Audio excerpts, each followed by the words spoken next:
Heroes scream CC, but we're gonna get here into the first game, T-Rex. Yeah, this is game one. The Valley going up against Ackerman of the grand finals of the North American Squad League. Let's see who can do this. And it is best of 7. So looking at what they're kind of going into here, you already see Gauss Cutie, you know, trying to give a little bit of pressure, but a lot of, you know, the Valley is there to respond. And that's what I like by the Valley, that they're very map aware. They're just key at like spotting those things. And I don't think Gauss Cutie could have done much there.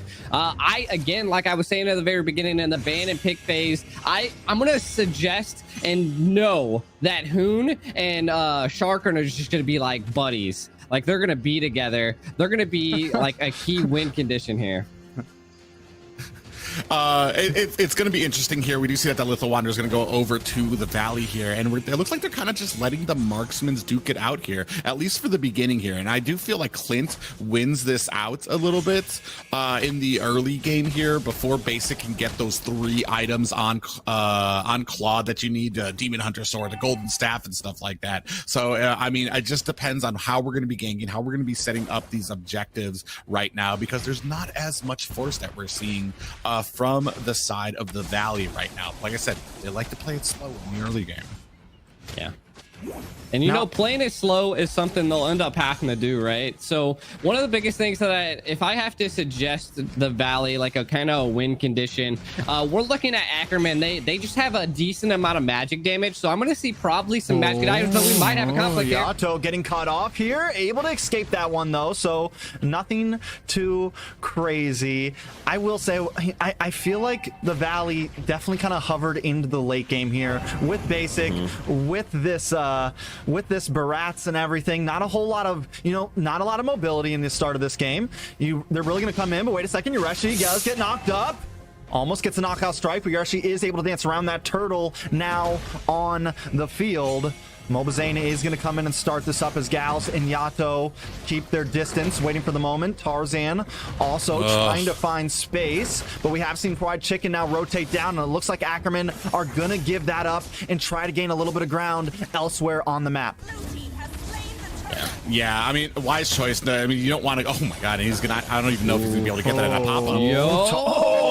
The flicker, Numenon almost lands, but Zane doesn't want to let this go. Is gonna try to come in here. Nice guiding, nice circling eagle does land on. Able to flicker out of that. No, the Daytona's welcome does lock on, and there goes first blood. Gauss Cutie goes down, but Yato with the Yang Yang overturn, able to take out Hoon in response. Zia now also coming in. Shark on the run, but they're not going to try to come in. Tarzan decides to go for the gold crab instead. It is a 1-for-1 trade. Yeah, and a good really 1-for-1 trade there as well. So like not too much in anybody's favor there. They evened it out and then they backed up.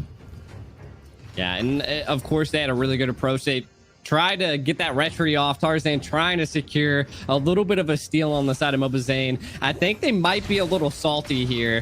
Mobazane definitely did not give up on that rush last time, and I feel like that's the aggression we need to see from this team. We're already seeing the micro plays come into play, and I mean, we're looking at, again, Mobazane's just constantly invading, and I feel like that's what the Brats was there to do, you know? That is what he's there, and that's how Mobazane takes over the jungle. He's always, it's a battle against jungle versus jungle until they need to get in there for the ganks private. Yeah, and right now they are kind of battling it out at mid, just kind of getting their farm right now, still being patient. But like I said, once it hits that 6 minutes, you're going to start seeing a turn from the Valley. They're going to start getting more aggressive. I do like that we have some escape ability on the side of Ackerman. We've been seeing it there. Hoon almost goes down there, but is able to withstand Yato's damage. Just not quite there yet.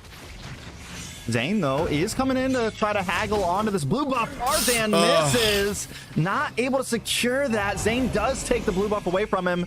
That's going to starve Tarzan out a little bit in this phase of the game. Turtle now back up, though, as Tarzan and Gals may actually want to try to take this. Tarzan does still have his retry along with Mobazane. Maybe a little salty after losing that blue buff, but Fried Chicken has rotated in this battle. Does connect onto Gals. Gals very, very low. Numenon Blast does land down, but Yureshi able to dodge it. it. Daytona's Welcome does not lock on. Yureshi is able to get away. Gal Cutie does re-engage, but the rest of the team just not quite there. Tarzan now on the run as Zane chases him down. Yato goes down. Yureshi able to pick up a kill in the back lane though against White Chicken as Zane and Shark now in between Zia and Yureshi. Zane trying to escape. Zia now maybe switching up goals. Does think about locking on a Shark, but Shark gets away, and while all this is happening, Basic takes away the tier 3 in the mid lane. Now, some of the things that kind of happened there, right? I want to go over it just to kind of look at the engage. Like, we've seen that when Yureshi and Zia came over, they just like kind of like they let Mobazane just walk away. Like, they split apart when they should have probably put a lot of focus on him and did a lot of crowd control to be able to do that. And we're already seeing all of the micro plays come into play. I mean, we're looking at 2 towers down in the meantime of all of them trying to gank up in that top lane and to secure something there, Private.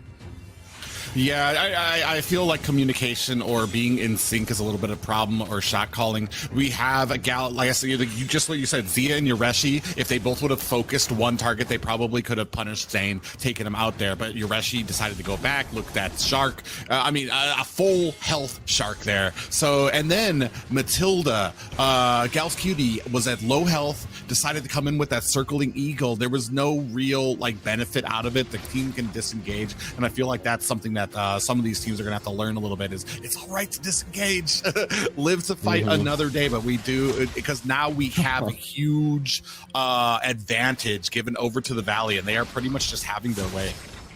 Yeah.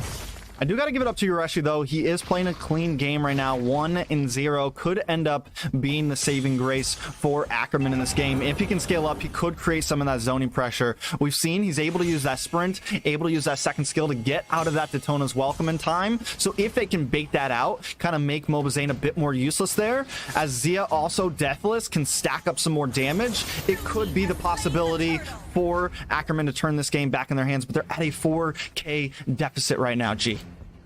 Yeah, and I mean, the biggest thing that the Valley's not allowing Ackerman to do is utilize the Ballmon to secure objectives. Every time Mobazane's just there to just like take control of the situation. And I feel like what they have to really do to turn the situation around is kind of what you were saying. They're gonna probably have to turtle up, control and defend their base to the core, because like they're gonna have very big problems when it comes to this. But Gal's Cutie in trouble. Does flicker away from that knock up. A nice play from Gals there, but now you are utility down. Mobazane taking away another blue buff, another objective from the side, and Basic deep with that blazing duet, putting a lot of damage on Zia. Zia is practically helpless right now against the Valley, just constantly putting pressure on them. Tarzan though sitting, maybe trying to make a play, but it's just a little too much. Forced to dash under the tower and escape private.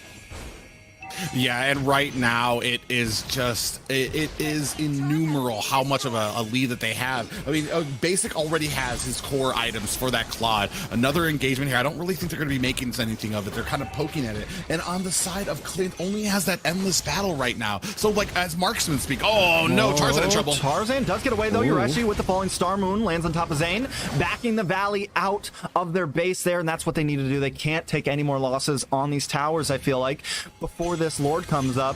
Only 23 seconds until that private.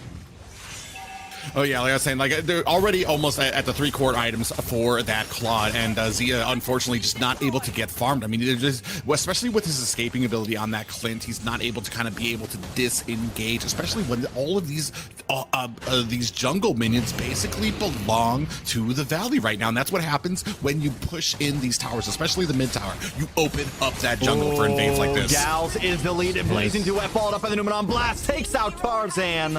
Another pickup for the side of the Valley, leaving the game at 6-2. Yeah, and the biggest thing that we're seeing here is it's 9 minutes, 9.5 minutes. Mobazane's almost at 15, on the cusp of 15, when all of the teams, like, they're barely getting to 10. That is huge when it comes to team fights here, and we can see it. They're absolutely being bullied Hopefully they can defend it up and just kind of like I was saying earlier, their only win condition here now is to turtle up, maybe sneak in and get a really good Lord steal and then take some towers out of it. But I'm not sure if they have the power, the tankiness, or any of that utility to be able to get in here to the Lord. But I hope they prove me wrong here, Rex. Yeah, maybe Tarzan can try to get a cheeky Lord steal here or something, but so far it seems like the nerves have been up. Down at the bottom, Yureshi distracting Fried Chicken and the rest of the gang in the mid lane. Tarzan looking for a moment, getting melted down though by that Blazing Duet. Numen on Blast comes out, does not connect with the Lord, goes to the hands of the Valley. Gauss Cutie now with a big circling needle into the midst of the Valley, almost dies, able to get away. Fried Chicken misses the shot. Gauss Cutie on the run now. Fried Chicken decides to opt back on the top side. Mobazane is getting ganged up, but it's not enough. 2v1. Hune is there, able to take out Yato. Zia may fall next. Yureshi, though, is here to help out, but Zia ends up falling. Yureshi knows there's nothing you can do. Fried Chicken connects onto Yureshi. Does not go for the dive, but the minions are here. Lord stomping down the mid lane. The Valley now pushing in as Ackerman is pressed into a corner. The Valley coming around the top side as Tarzan now is ready to go. But is it going to be enough? Mobazane continues to fend, continues to push in. The inhibitor goes down on the top side in the mid. The Lord has finally arrived and is crashing another inhibitor down. The Valley now waiting to grasp this moment and take game one as Ackerman tries to defend. The Numen on Blast tries to connect. It does land on Zia in the Valley. Comes in basic with the Blazing Duet. Tarzan goes down. The base is dropping, but the Valley just isn't able to finish as basic continues to fire off shots. Yato goes down with a big knockup from Hoon. Tona's welcome does not connect. Fried Chicken able to take out Yureshi as well. It's 2 against 3, 2 against 4 as the Valley continues to push in. The base is down and the Valley takes game one. Holy cow. What a quick match. And this is what happens after that